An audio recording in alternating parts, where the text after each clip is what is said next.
Thank you. All right, welcome back to Melanin Minds, uplifting Black women creatives in the comic book and manga space. It is your host, Natasha, and Ty, hi. hey, so we have a great guest today, Robbie. Robbie is born Priscilla Atkinson. So Robbie is Jamaican American, which is great because fellow Caribbeans in the house who also happen to live in Atlanta. All right. Mhm. Creative. She's an entrepreneur. She is an entrepreneur. She's an activist. She went to school to initially be a cellist, which is so cool. Orchestra kids in the house because I played violin. She ended up pursuing film. She studied abroad. She went to France, Korea, studied Korean and French. I'm so like impressed with this entire like this is so cool. So, and of course, after studying abroad, she graduated. She got her bachelor's in film and video with a minor in music. She eventually got her master's in digital production. She has a production company called RPX Media Productions. She's worked as a videographer, editor. She has taught or been a teaching aide for special education and children with autism and done work in K-pop and with Viz Media, which is why she's here today for her manga, The Seventh Kingdom. So hand claps, Jesus Christ.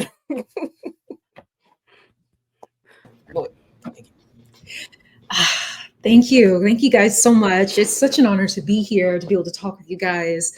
And I mean, it's amazing. You know, when you go through life, you have these random experiences and you're kind of like, how does this all fit together? And then it all just works. So that's that. It sounds impressive, but it felt as random as it probably sounds.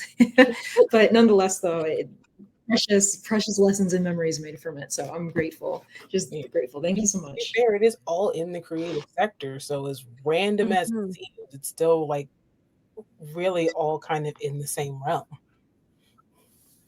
This is true. This is true. Hmm. Perspective. Yeah, exactly. There you go. So to start, we would like for you to share a bit about your background and your journey as a Black woman to where we are now. Gosh, man.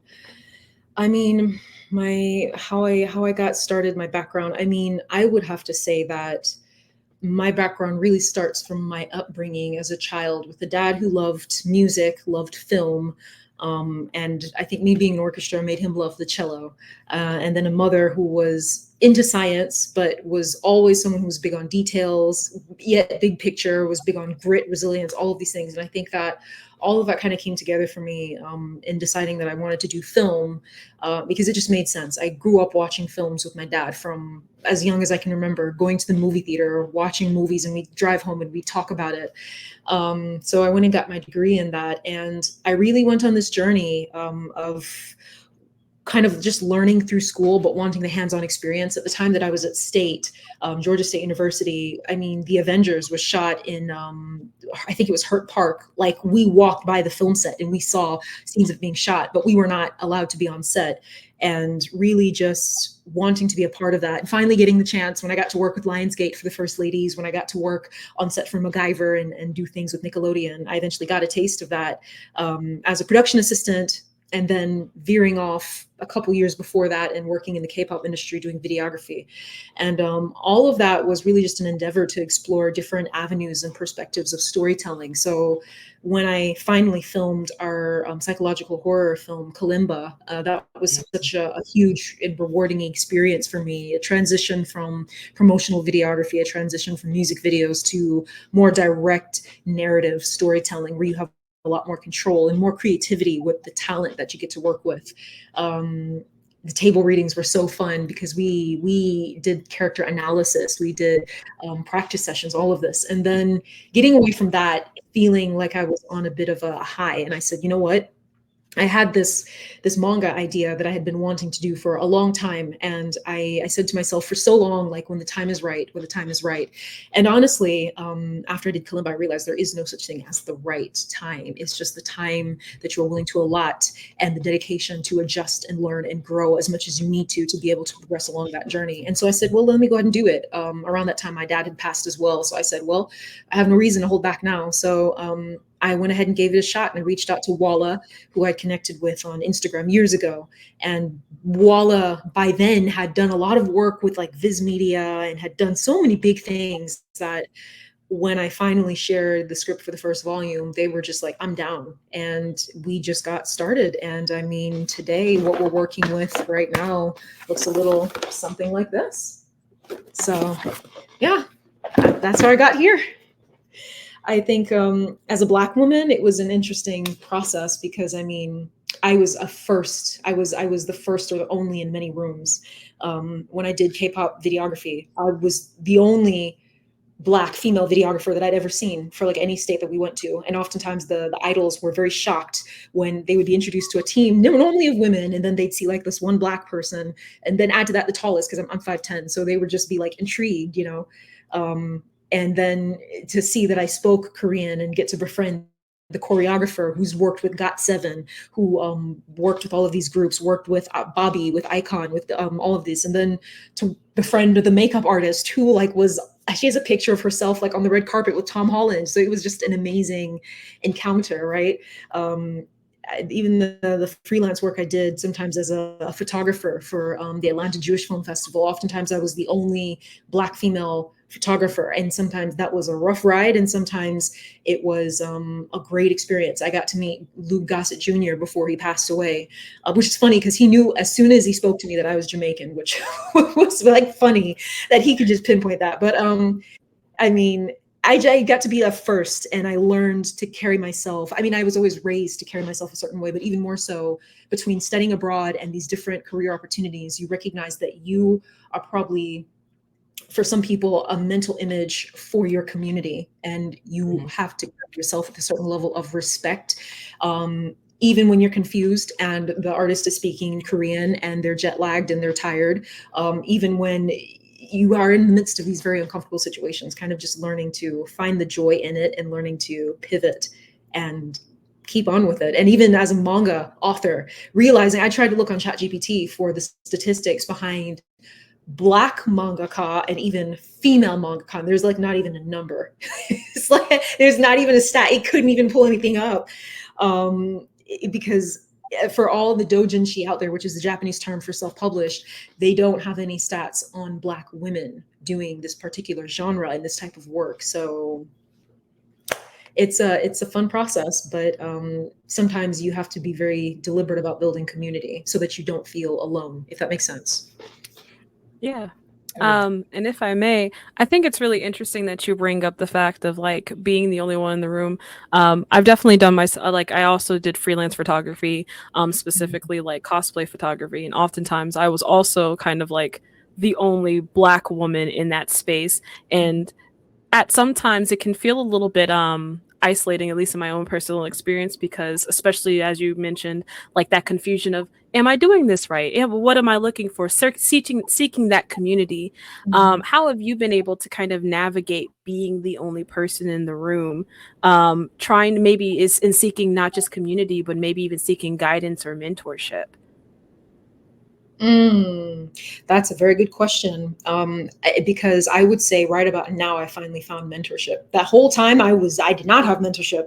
And I more or less learned by kind of like listening to other people's conversation, that they were typically having like outside of me. You're nearby and you hear them talk and they say, oh, when you do this, you get this shutter speed, you get that. And I'm like, okay. So then you go and you try it. And then they see you do it and they're like, oh, no, try that. And you're like, oh, like this. And that's how you get the help that you need sometimes.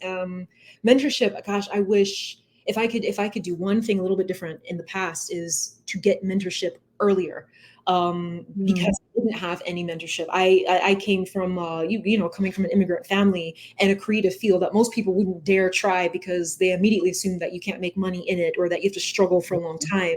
You don't have that mentorship immediately. You have to go find the people.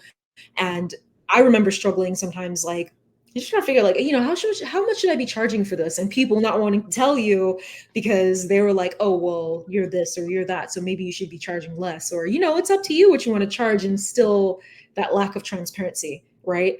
I would say I learned to network. Typically, when I went to these events, I networked with the audience and I networked with the other people. So sometimes there's the manager that you talk to, and sometimes the person you're taking the picture for actually is the manager of another company. And so you network with them, you talk to them. And that was how I built my community. Sometimes if I couldn't build it with the team, I built it with the people who were at the events that I was shooting, who were the subjects that I was paying attention to in my line of work. If that answers your question, in essence, mentorship and community was harder to find, definitely. Yeah, no, I'm so sorry. It's such an interesting, like, also even when you're talking about like finding the statistics of mangaka, female mangaka, black female mangaka.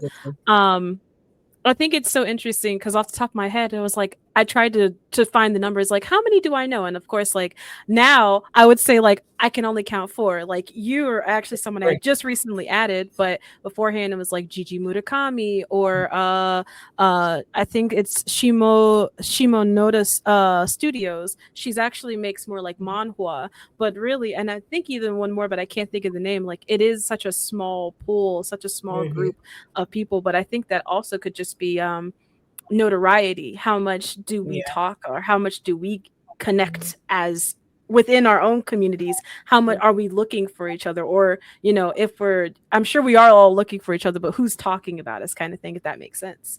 Yes. Right. Is the different from with like the comic side of things, where we do at least have a number. It's a small number, very small number, but like with the manga, I agree. I don't think a lot of people are looking for where are the Black women making manga, so I can put that stat on there. And just like with the comics, I always say I don't even think that's counting everyone. That's only counting those who do have the notoriety to be well known enough to be bothered to be like, okay, well, since people know who you are, let me add you to those statistics right quick. So that, because now you matter in the full span of things. So, but then seeing that you have only recently found community, because I agree, community is very important, whether it's on the manga, the comics, to just as Black women in general in any creative space, community is so important because we need like-minded people who know our experiences. And so what role has that community played when it comes to you trying to do your creative endeavors? I mean, it has made all the difference because recently was notified that we were accepted into Anime Weekend Atlanta, which, yes, thank you. And that came around my birthday, that notification. So that was a wonderful birthday gift. The friends who kind of were just watching for a little bit suddenly stepped forward and said, "What do you need and how can I help you?" And I was like, I mean, do y'all mean that? And they were like, absolutely. And I mean, the way they've all just run together to help plan, the way they've all run together to help me arrange this all, it has made all the difference, and taken so much of a load off of my back and my chest. I have had influencers. I learned very early on that part of that notoriety and getting the word out there is the braveness to stand out and be seen. I was almost, and I do sometimes, I mean, Robbie J. Atkinson, a lot of people assume that's a white male, right? But the willingness to show up sometimes calls people to you. And so I've had a number of influencers who I have lined up who want to work with me. Some of them have worked with the larger Japanese companies. And one of them said to me, "I'm going to be there. Just let me know what day it is and I'm going to be there and I'm going to help you." And I was like, okay, sure. Right. That has been a huge help. And honestly, with the marketing in general, letting people know that there is a manga out there that's being made by a Black woman, right? I have whole Discord servers now that I'm part of where they deliberately kind of shouted out everyone on the channel and they said, "Hey, y'all need to lean in, you need to tap in." And it's amazing and I think I should say this coming from my background. So I grew up an only child. So solitude is not something that I'm unfamiliar with. And if anything, you learn, because you don't have siblings, to do certain things by yourself. So really seeing a level of community that I don't think I ever had before, it makes me so grateful. And it has helped so much, because you can make strides, right? But you make strides and then you get tired. And that was something I dealt with for the 5 years that I had my production company, and the 3 or maybe 4 years that I had my nonprofit. You can be burning out. So when you have that sense of community, when you get tired, you have people who are willing to go the extra mile for you, to help you, so you get that chance to rest. And that is so important, because what you absolutely do not want to do is burn yourself out to where, when you finally get the opportunity and the chances that you're looking for, you're tired to actually act on it. So community has meant everything to me. It's been great. I'm so glad that you mentioned that burnout, and I think that's something that I've heard. Like, I think that we, as just in general creative space, and like I think there's a national consciousness, specifically in the United States. Can't speak of anything else, but United States is this national consciousness talking about mental health. But in the creator space, we often talk about burnout, but we don't talk about burnout and then right when you're at your peak, like you're doing, you know, all of your opportunities are lining up, you've done all this hard work, you've grinded it out, and finally all the opportunities are available for you, but you don't have the capacity to take them on because you're too burnt out to do it. And like I genuinely, I don't think I've heard anybody else talk about just like burnout and then you can't go any further because you genuinely, like, you don't have the mental, the physical, you're feeling sick, or you just feeling like you don't even want to mess with it. So I'm so happy for you genuinely that you have a community that's able to help you along those ways, so you don't feel so burnt out, or if you do, you have someone that can help you carry over and still be able to achieve those opportunities. Because it truly, it sucks so bad. You get to a point and then you're so burnt out, you're like, man, I want to do this event, or man, I got invited to do this thing, and I'm just like, I can't do it. So Yes. I genuinely, And then some of us don't know how to go sit down and relax when we hit that burnout right at the top ooh, there. is the accountability in the room with us? Was Yeah, it, I might know a few little people maybe in this room. I don't know. we don't have to talk about that, it's just, but also like that's so, I feel like that's such a Black woman thing though, like Yeah, especially all the Black women I've come across with and yeah. working in this creative space, nothing in the creative field is guaranteed. It's all kind of like very much it is what you make of it.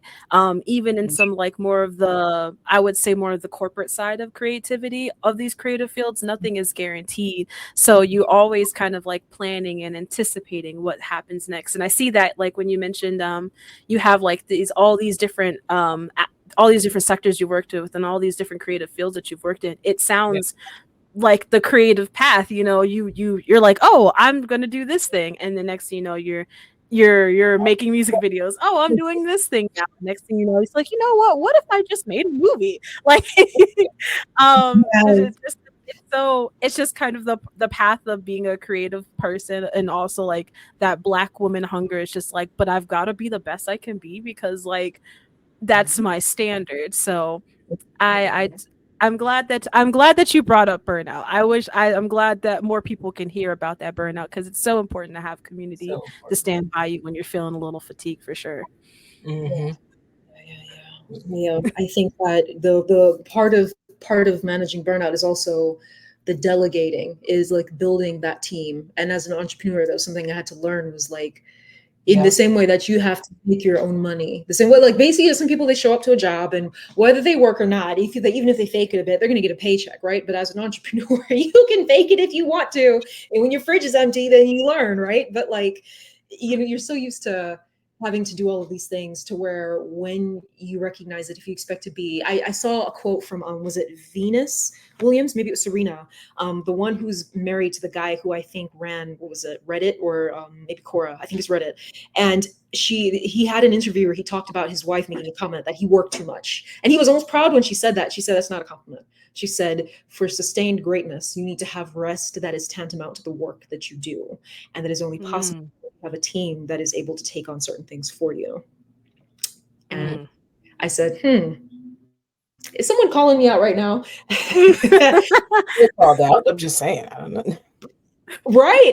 Like it's so true. And I think that that's the other part is building relationships and building that discernment to see, okay, who can I trust? Who can I work with? Who is hungry to help this grow, who like, and that was what I'm so grateful about with like my nonprofit. When I had to interview people to see who would volunteer with me, I learned to listen for who had a passion versus who was just like, oh, this is another shiny thing to add onto my resume. Because if it's just a shiny thing, they're going to use you and they're going to walk away, and that's going to leave you even more depleted. So the discernment to know who to delegate to and who to have on your team, that, and sometimes you say no to people who really want it because something feels off, and that's okay, because you have to follow that instinct. Does that make sense? And I think that when you get caught up in everything, it's so easy to overlook the subtle feelings that you get. If anything, I've learned that in order to not do so much work, you have to pay attention to the subtle feelings. And a lot of people say entrepreneurship is not about feeling, but sometimes it is. Sometimes your discernment tells you something before you can intellectually understand it, and it's important to pay attention to that,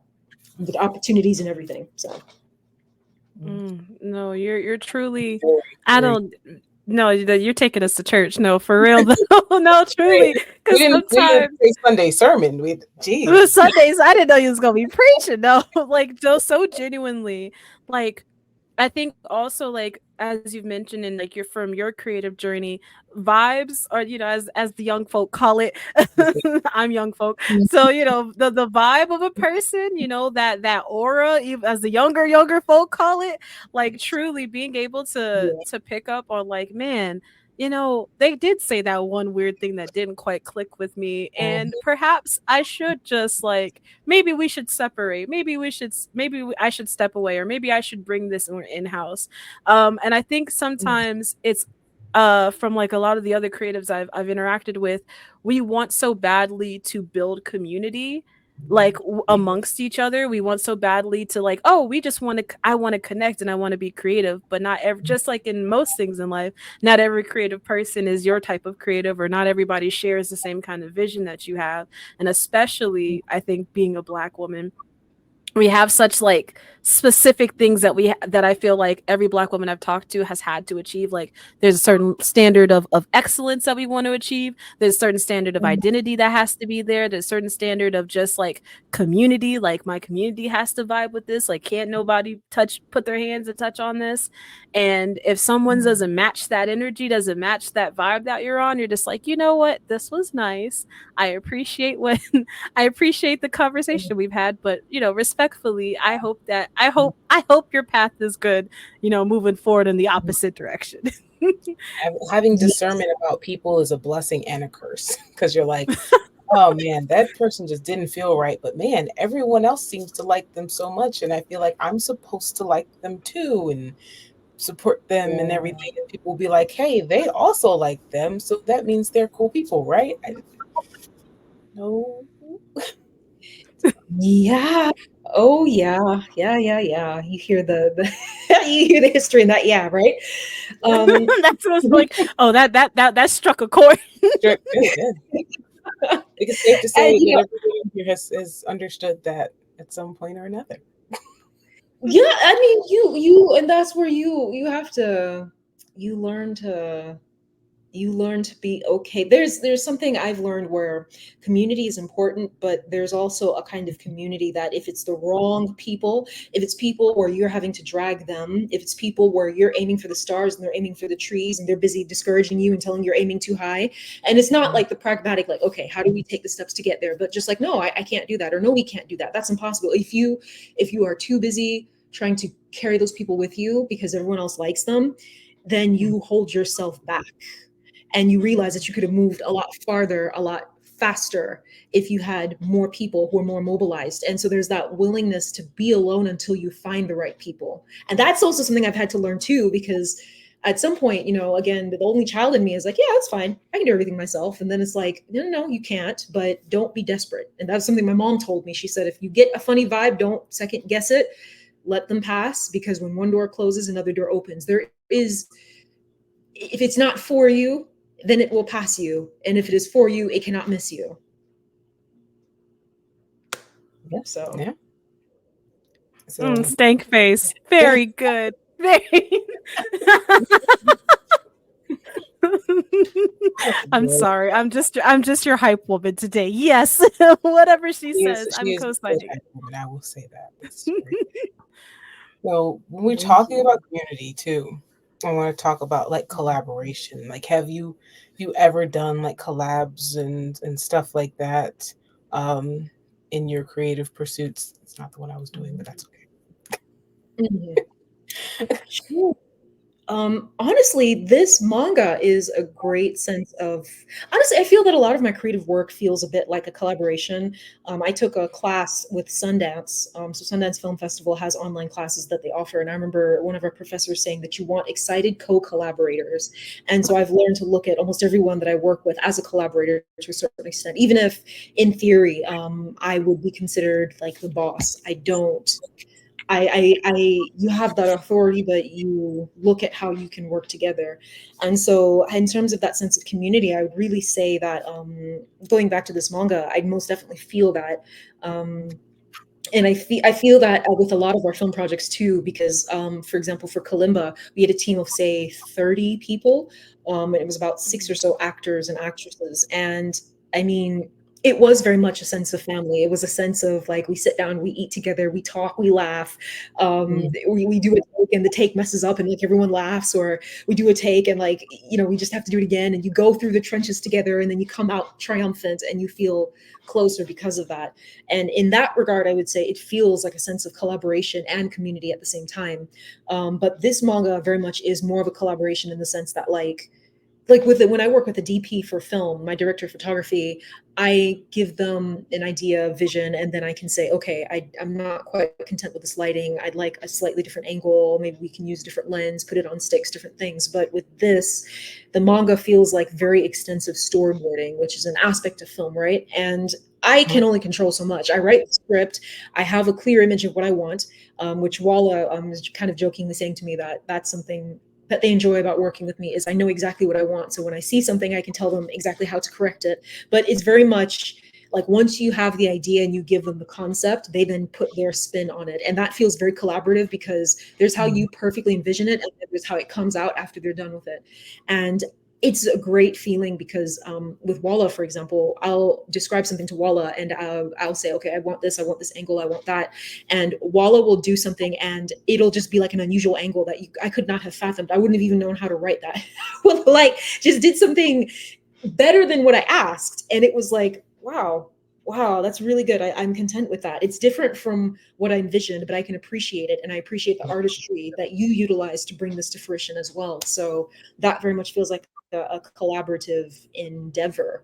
And even the marketing, like I said, with the people who helped spread word, people who shared. We did an Indiegogo, and I think I had followers who, I messaged them before I released the Indiegogo, and I said, if you share this, I'll have a figurine ready for you because we already had people asking about figurines, and I mean, they all kind of just came together and they just shared. And sometimes I didn't ask them to share; I would just see 4, 5, 6, 7 people sharing it, and at any given day, and it was that was a sense of community with the followers actively engaging with them. So. Mhm. Mm. I love Um, a good artist who takes your vision and just makes it better. Oh, those are my favorite artists to work the with. best. I have two points I wanted to touch on. First, I wanted to comment about like your approach to collaboration. I find that, and I think that I know I've seen it, but you're the only other person I've heard talk about it that way. Like, you are technically the head of the team. This is your project. You're the leader, but this is as much as that their project as well. It's your baby, but it's their project too. And together we are the team, so that it's its own collaboration. It's such a good leadership style because I Mhm, feel like the people who you're working with who are quote unquote under you, they have there's so much more passion and appreciation for the work, and they just brings out their best work when they feel like they have some stake in it, and it's not like they're slaving away working mhm. on something that doesn't have as much weight to them. So I love when people have that like collaboration leadership style. It's a good one. Yes. So Why can't big kudos to you. corporations understand this? Mm. It's so good.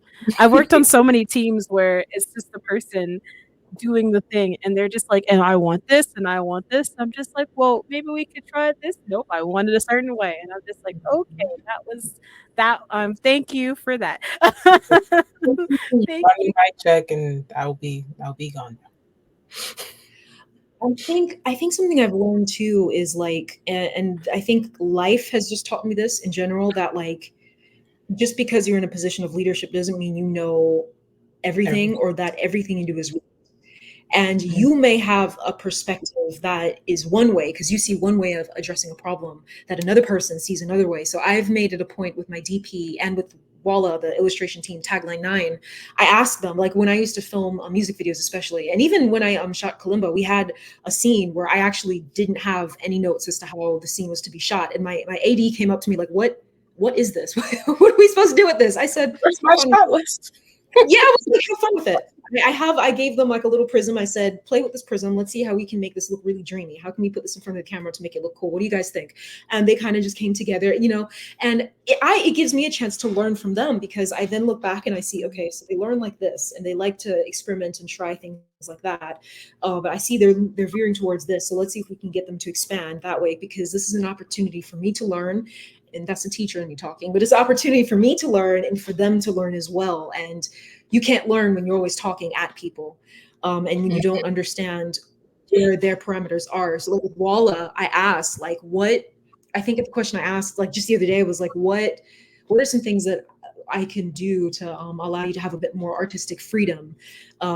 And Walla kind of explained like, oh, when people so apparently Walla's had some experiences where people looked at their art style and was like, can you draw this but like make it look like Naruto? And of course completely and utterly felt disrespected because that's a completely different style.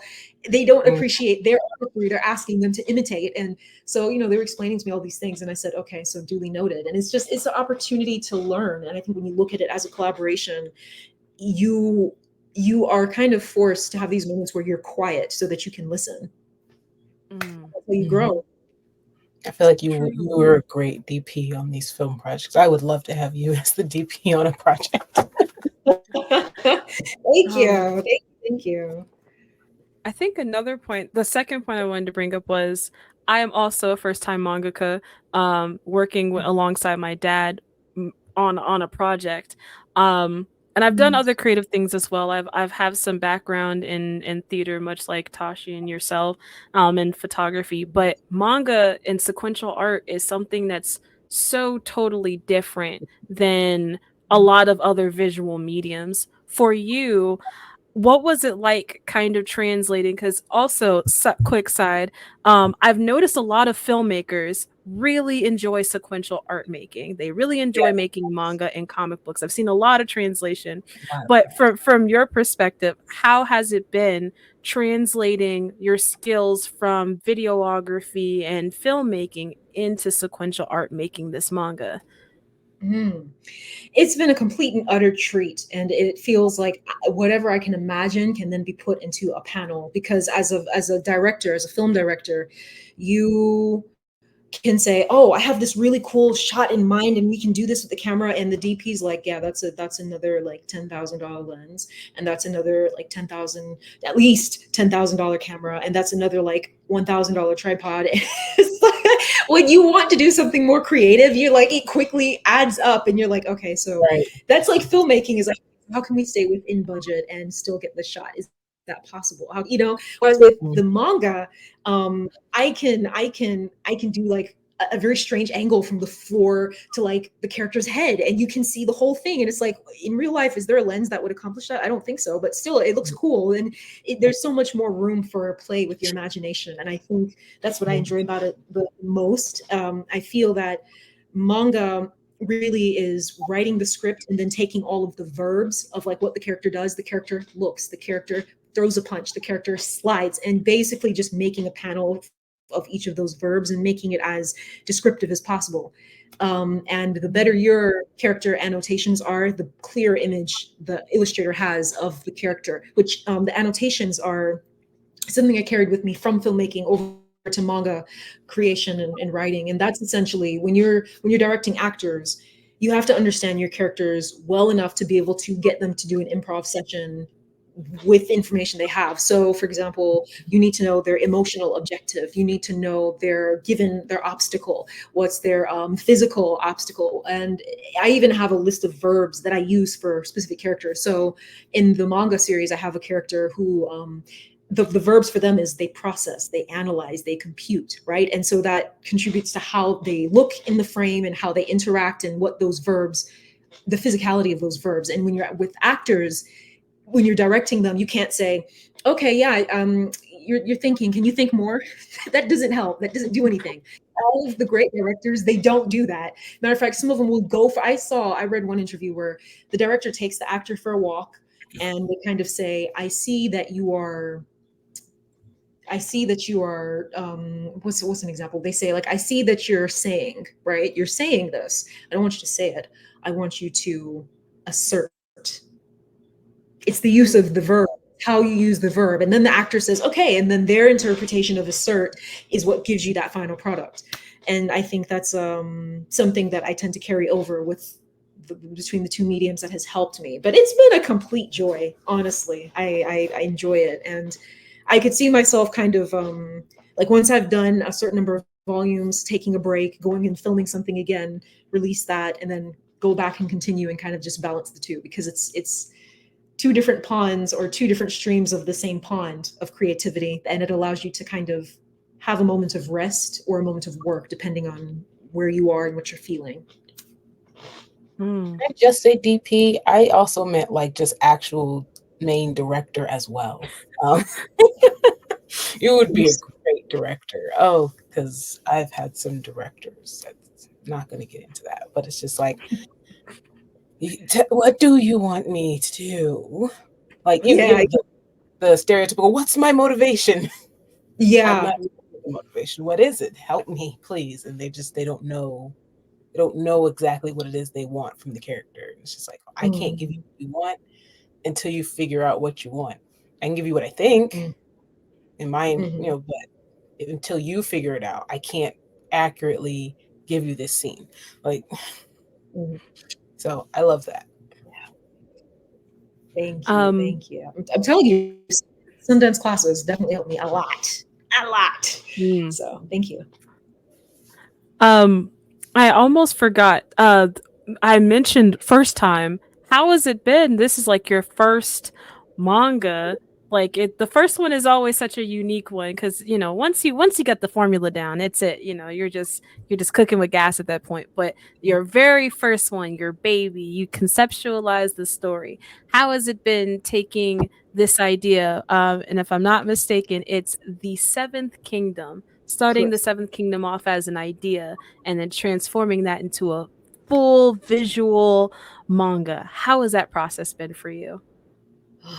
Surreal, because it's something to imagine. And I think I got a glimpse of this when I wrote Kalimba, which I heard you talk about making your manga with your dad. So Kalimba was actually a feature film script that I had co-written with my late father. And right before he passed, he kind of said to me, like, this is going to be your project, work on it until you're happy with it and just run with it when you get the chance. He wanted me to film it for years and I procrastinated, and then when he passed, I finally did it. But I would say it's been incredibly rewarding, because to create a character from scratch, from experience, pieces of people that you've met, little thing, you go out. And my dad had a degree in psychology, and from a young age, again, he took me to his psychology classes for his master's degree program, and he had me reading the books with him, and he would talk with me and have a discussion with me.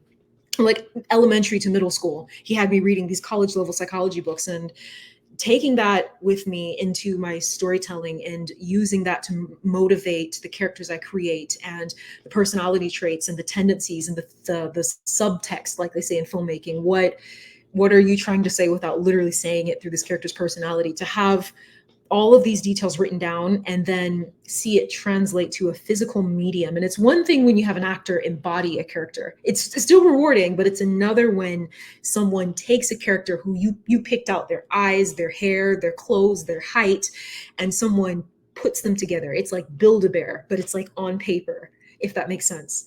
And it's really amazing seeing people resonate with the characters. Like, so this character, the tea master, and I have more pictures of him, but like this character here, the tea master, the number of people who have run up to me just from seeing this guy was hilarious, because I didn't think people would like him so much, but like just seeing the response, people who haven't even read this story yet, just being in awe and like ready to read it. It's really it's unbelievable in a way, because a couple years ago I would not have fathomed that I would have tried this, but I've been living by a certain quote that I've had on a sticky note in my living room, my dining room. And it says, in order to go where you've never gone before, you must do what you've never done before. And to see the progress of really adhering to that as much as possible, and seeing by the grace of God things come to life, it's I'm still processing it, I think is the best way to put it. Because like when I got the book, so there's a sneak peek version, and to see all of this like in paper, I sent a picture of this to the artist, and the artist like started crying. They were like, what? It's rewarding, to say the least. And I feel blessed that I get to take my talent, and that I can show it to people.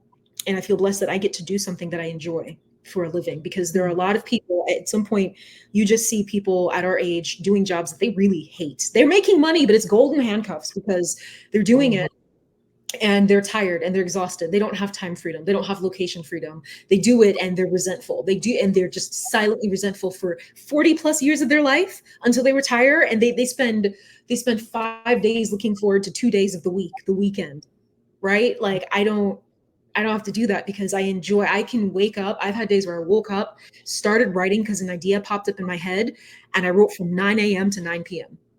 And most people wouldn't do that. I had some times where I sat up until 7 a.m. working on this, because I was so focused. I was like, I have this thing I want to do. I don't want to stop until I get it done. And I know that in any other situation, any other job, I would not have sat up till 7. Nope. Right. Not for anyone else. So I feel very blessed to be able to see this all come to life, and see it on shirts and all of that. So I feel blessed. Oh yes. Yes. Also, merch is fire. I was going through your website. I was like, I have to get one of the merches. I love me some good anime merch, but I'm talking about quality, not just the pictures. I'm talking about it's got shape, it's got I have to big you up. Whoever the mind was cooking. You know when you put it on, it's gonna be like, so ooh, this is soft. What a good pair of pants. Little hair. Oh, I had put it on my little Pinterest board. I was like, oh, that's a fit. That's a fit. I'm about to, let me tell you, good she stuff. Is very, very organized. She has a whole fashion Pinterest board and like a fashion a board just for like to plan her outfits, and like I wish you ain't gotta release the secrets. Like, you need the secrets, Ty, because we all need to know how to be as organized as Ty. Okay. Oh, don't lie. It's the illusion of organization.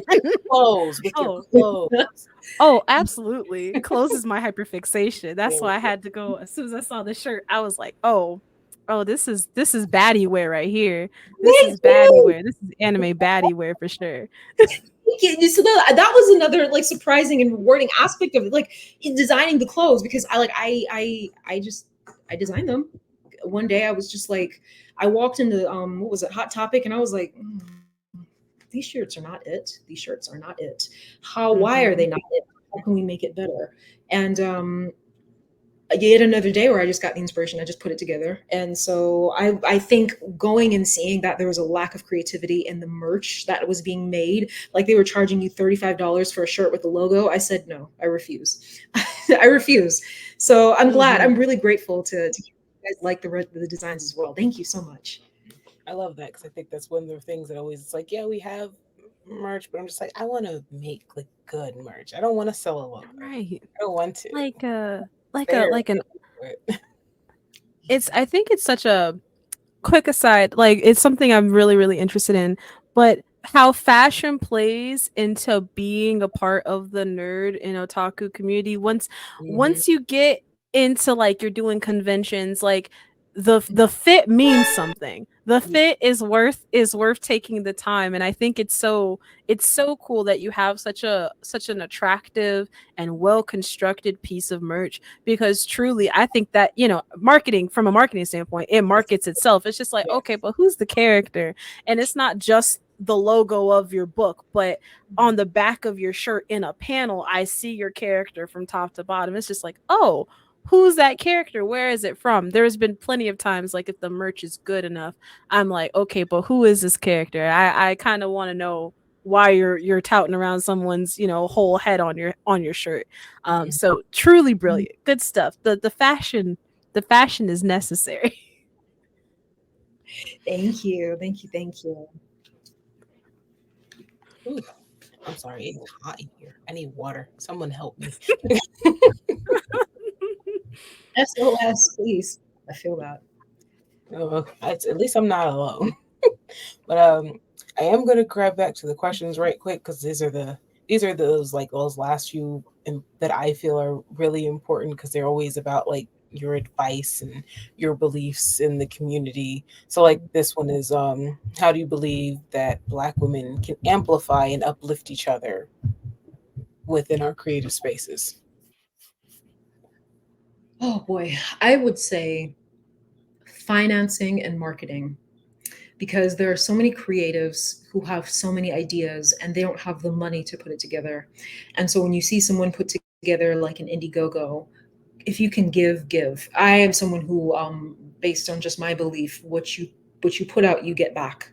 And when you give, when you release something financially, that always comes back to you. And I could tell you some stories about where I just made a sacrifice to give like $20 and I got back like 40, like shortly afterwards. It just from somewhere completely random, just support financially, because a lot of these creatives have such great ideas, but they are not seen because they don't have the money to show up. They don't have the money to get merchandise printed, to get books made, to get boxes made. They don't have that. So when you, like, other communities understand that where you put your money is where you're giving power to. So if you really want to amplify other Black female creatives, put your money where your mouth is and support them when you can. And that can be $2, that can be $5, that can be $30, that can be 50, that can be 75. But support them financially when you have the chance. And I would say the other aspect of supporting them is marketing, because that is what I'm seeing a lot of self-published authors are not really doing, is they're making their work and they may have a social media page and maybe they have a following on a webtoon or on Medibang, and that's cool and all, but when you have the money to put down, when you have, like, when you do an Indiegogo and you have 1K to put towards advertising, or you have 1K and you can advertise at Atlantic Station, because that is doable. When you put the money together and you can, yes, you put the money together and you can advertise and show yourself and stand out there and be seen. That makes all the difference in your brand and your notoriety, like we talked about earlier. So when you see someone who has something great, share it, tell people about it, word of mouth. There is some, I don't know if you guys know, but Hayao Miyazaki's The Boy and the Heron, he didn't release an ad for that for a while. He just put out word that he was making it, and the fandom set it afire through word of mouth. That was marketing. That was a marketing ploy right there, a very good one at that. Because by the time he finally started showing the ads, then they were like, oh yeah, there's that thing I heard about, because it was already out there. So however you can help people market, whether it's helping them put out flyers, or maybe just telling somebody about it, or like sharing a website, sharing a social media post. The marketing and money, these are two ways that you help amplify voices, especially in a digital age when you have social media and online presence. You don't have to physically go out in front of people. You just have to have the money to target your audience so that the right people who are already following you or who would like what you have can see you automatically. And that builds, there's, I think it's Pew Research Center that talks about how people are more likely to buy when they have brand, there's like a sense of familiarity with the brand, but you can't get the familiarity if they're not out there. So help them get out, help them become familiar. That's what I would say would help. I say I appreciate you putting the money one first. Yes. Because people will always pose the questions, hey, small creators and this and that, and they do this all the time. How can we help you? And like, I'm always just like, money. You can invest Buy in our us, you can books. buy our stuff, da da da da da. And then I think I had someone before, it was a man, was just like, well, that's not always, and I'm like, that, yes, the sharing and stuff is great. Please also do those things, or do those things if that's what you can do. But I'm tired of us Mhm. pretending that it's not money. We live in Mhm. a capitalist society, and it's the best way, which is usually the question, to support small businesses and small creatives is to actually spend your money on us. Then Mhm. Yeah. after that, it's spreading the word. And Mhm. also, I think it's so funny. There's a common conversation that happens specifically within like indie spaces for manga, comic books, and everyone's like, "Well, who we don't make our own.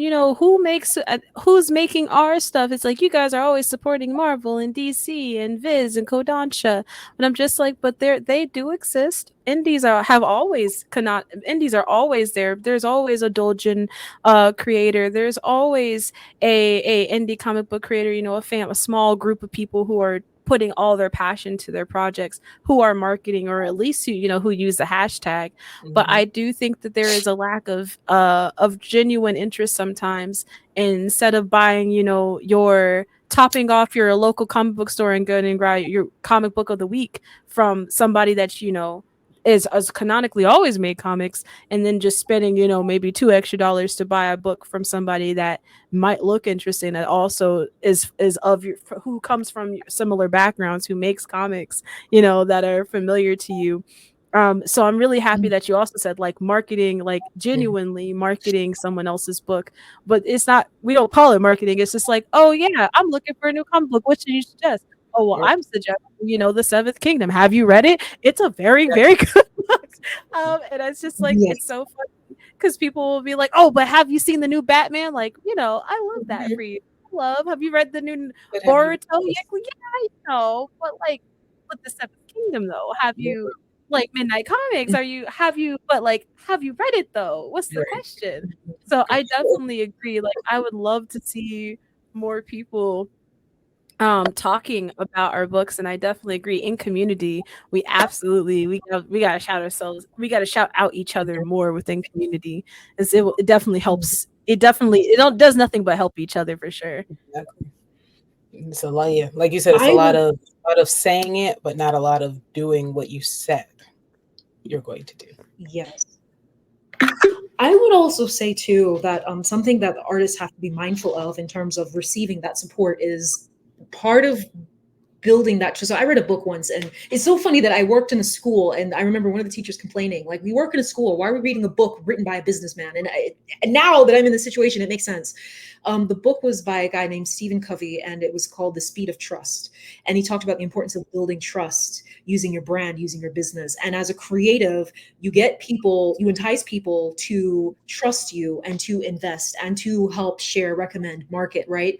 By showing them the value and knowing how to articulate it. I've seen stories of people who started off with like different like clothing or whatever, and without having actually had anything ready, they made millions of dollars. Why? Because they knew how to articulate the value of what they had.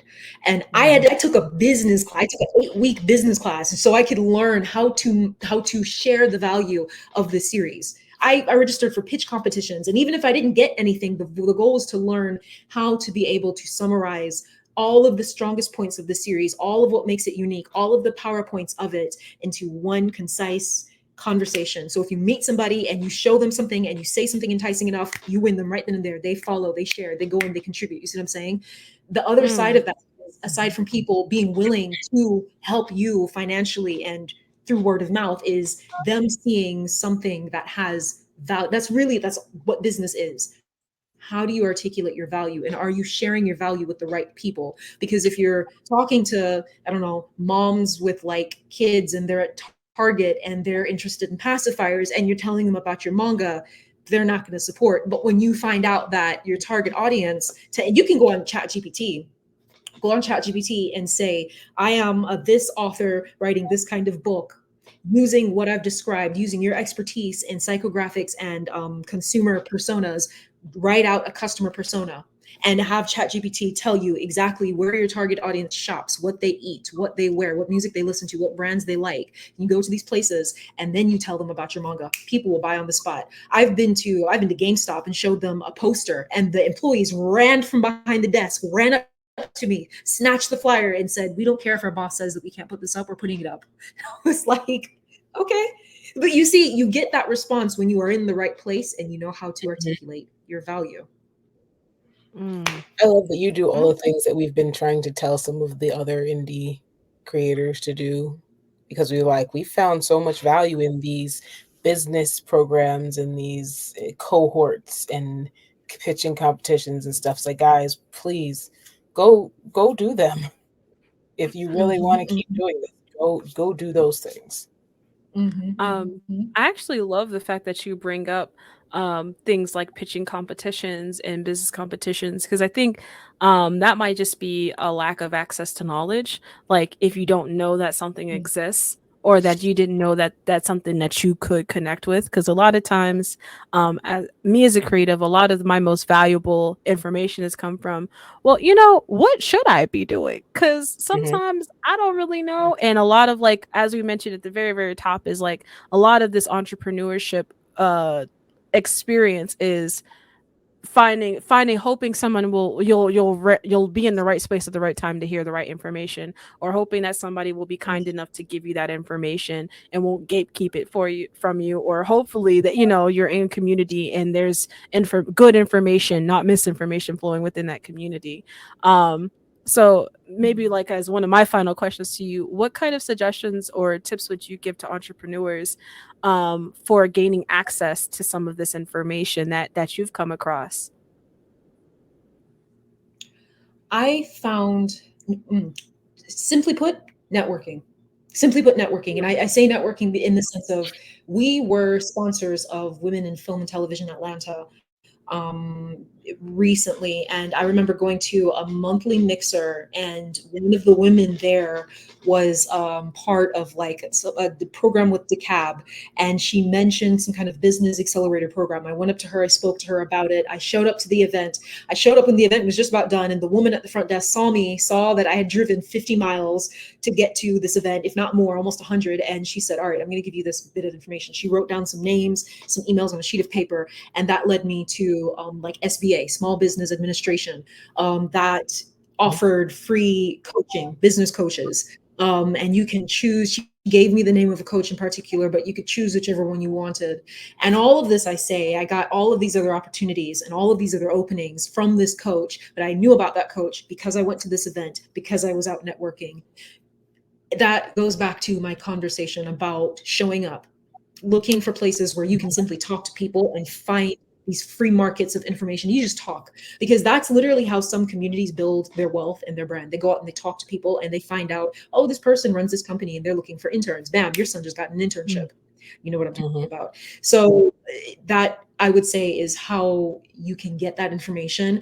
Another resource that I would recommend, aside from networking itself, look in your state for small business resources, Black business owner resources, or anything that resonates with your community where they're offering resources to your community. Look for those opportunities. And if you don't know where to look or what to type, go to ChatGPT and say, "I am a small business owner looking for resources to help with coaching, to help with mentorship, to help with possible financing, to help me learn more." Put in a prompt about what you need, what you're looking for, and ChatGPT will list out the websites, list out the people, sometimes have their email address, and you go down the list and you click, you create a spreadsheet, paste everything in, and you go down and you click and you email people, you ask questions, ask them to refer you to people if they don't have any information for you. That's how doors open. Yeah. No, I don't know what that's the valuable. website is, but yeah, it's a really good website that gives you like all the, at least I know there's one for Georgia and a few other cities and a few other states where it gives you all the business help, different programs and all that kind of stuff, and even grants and stuff on occasion. And we would have never learned about it if we didn't do the business cohort earlier this year. And another business owner who was in it with us, who also lives in Atlanta, told us about it. Right. See, the networking. Yes. Sharing of the Indeed. information. And I think that question actually went really nicely is pretty much the same as the last question I had because it was an advice question. So I think that with that said, we can go to our Black women in comics fact of the day.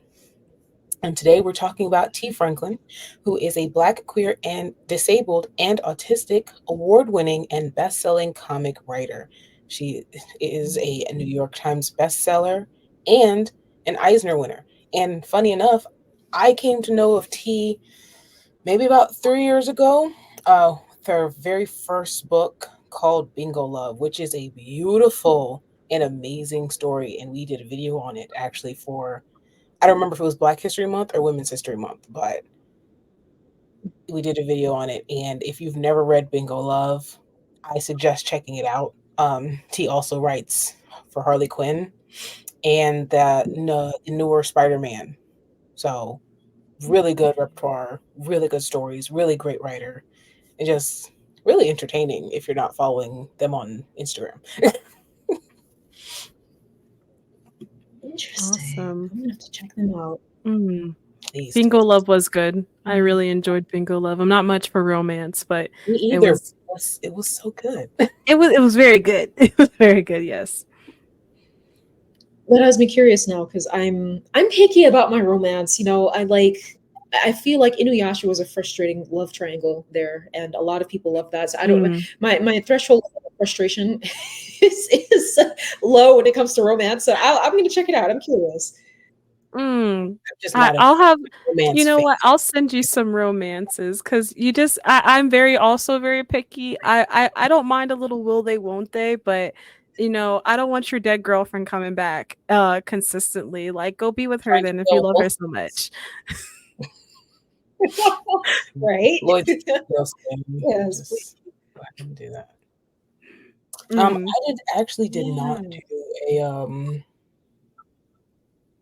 I didn't do a thing for this season at all. So that means I don't have one to say. So we can just go with Robbie. If you could give everyone your socials, your website, where to find you, and a little bit about your book. Absolutely, absolutely. So for anyone who is interested in purchasing my manga, they can visit rpxmediaproduction.com. So right now we actually have something called we have a, how do I say this? We have a pre-order window. So you can't just go, well, you can pre-order. You can find it on TikTok, which is at the number 70H Kingdom. But if you want the package, that will sometimes come with like a poster, will come with stickers and buttons and shirts and key rings and a number of other things, limited edition merchandise, then you have to join the pre-order waitlist. And we have a pre-order window that opens 3 times the rest of this year. It actually already opened August 23rd. Next one is October 25th at 5 p.m. And then the last one for the year for that particular package of limited edition merch is going to be December. I believe it's going to be right before Anime Week in Atlanta. So like within the first or second week. But otherwise, if people are interested in checking out the Seventh Kingdom, they can go to rpxmediaproduction.com/the Seventh Kingdom. And again, that's the number 7th. And our Instagram account is the_7th_kingdom as well. And just connect with us, enjoy and follow our journey, and just watch the progress that's made and accomplished. It's we're a community, we're a team, and we're all in it together. So I welcome it. I'm glad you said that because I actually thought the pre-orders had ended and I was really sad. So thank you. Yes. So at the bottom of that page, there is when you click T7K perk package on the website, it will take you to a page that says sorry, pre-orders are closed. When you scroll down, and even on the main website, there is a box where you can enter your email information and your name, and you will be notified like as soon as the window opens. So once you get that notification, you can run in and get everything you want. So God. Okay. I don't know how to move people around, but Ty. Oh, yeah. You did you want me to what do you want me to do? I'm so sorry. give your stuff. All your culture beauty. This ain't about me, but sure, you know, it's BLAQUE, the letter NKULTURE. That's Black and Culture on all platforms. Or you can Google me because I'm there too. Yeah. that's all you need to know right now. And yeah. So I wasn't prepared to be. I thought this was about Robbie. I It was is like, about Robbie, why but am you I are here? here now. You get to. Oh, you thought because Yeah. you already had your guest episode, you don't have to do this again. No. Oh yeah, no, Look I at you thought that was now. it. I thought that was.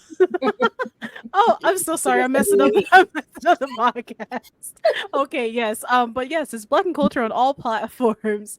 I make content predominantly on TikTok, but I will be soon making tons of great content over on YouTube. So if you haven't subscribed to my YouTube channel, you should. I'm trying to become monetized because your girl needs her money. And then, of course, if you go to my website, blackandculture.com, you can read my manga. If you're looking for more Black manga to read, yeah. You know, the YouTube channel that doesn't exist. Oh, what? No. Anywho, yes.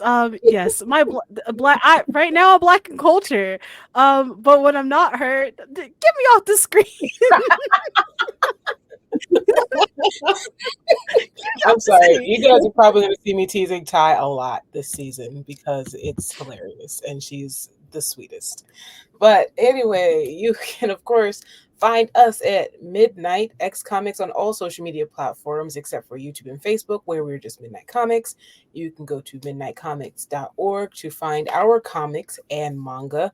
And we are also having a pre-order event right now for The Gray issue 2. So please don't miss out. That officially goes out in October, I believe, if I am not mistaken. Also, you can find me at official_Toshij, TOSHIJ, on all platforms except for Facebook and YouTube, where it's TOSHIJ89. And let me double check. Yes, October was correct. So please pre-order The Gray and also pre-order The Seventh Kingdom. Both of those are going to be amazing. So don't miss out, because then you'll be sad when you missed out. So anyway, thank you for tuning into this episode of Melanin Minds. Do not forget that a small flame can lead to a larger blaze, and we will see you on the next episode.